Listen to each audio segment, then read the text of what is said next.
France Inter. L'actualité internationale passée sous les radars, c'est Kevin Dufraîche.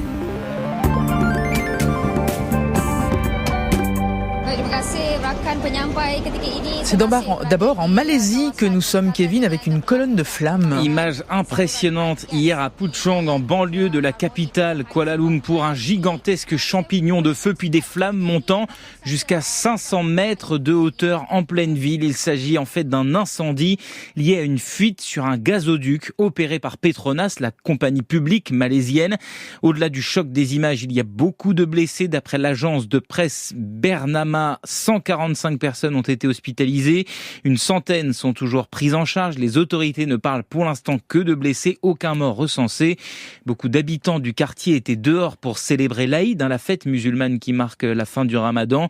En plus des flammes, le souffle de l'explosion initiale a endommagé plus de 300 logements. Le feu étant maintenant éteint, les enquêteurs sont sur le site pour tenter d'identifier la cause de cet accident.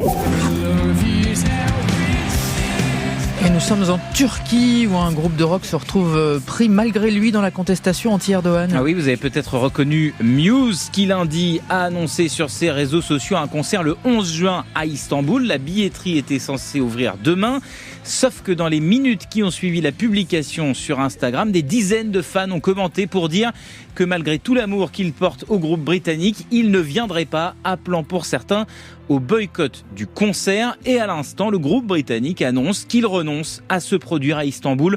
Concert repoussé en 2026 afin de s'assurer que DBL ne soit pas impliqué. Je cite le message sur Instagram. DBL, c'est la société chargée d'organiser le concert, accusée en fait par le public de Muse de soutenir le président Recep Tayyip Erdogan, contre qui des centaines de milliers de Turcs se mobilisent depuis 2 semaines, et l'arrestation du maire d'Istanbul, son principal opposant, Ekrem İmamoğlu. Le patron de DBL a en effet accusé sur X les manifestants anti-Erdogan de trahison.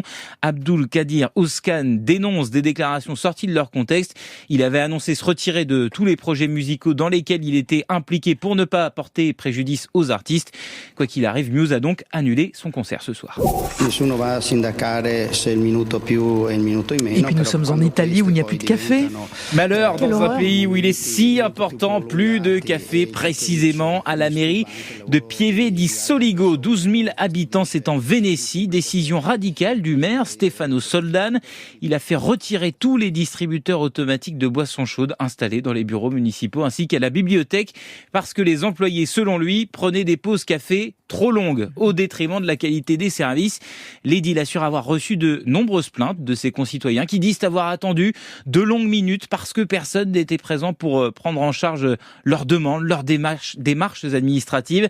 C'est un choix qui incombe malheureusement à tous les employés municipaux, même s'il ne concerne que quelques personnes, regrette le maire, qui invite ses équipes à aller prendre le café au bar sur leur temps de pause ou à ramener leur thermos. Les fonctionnaires, en tout cas, ont saisi les syndicats parce qu'ils sont pas contents. Kevin Dufraîche, merci beaucoup. N'allez pas prendre un café, vous allez encore pas dormir, vous serez infernal demain.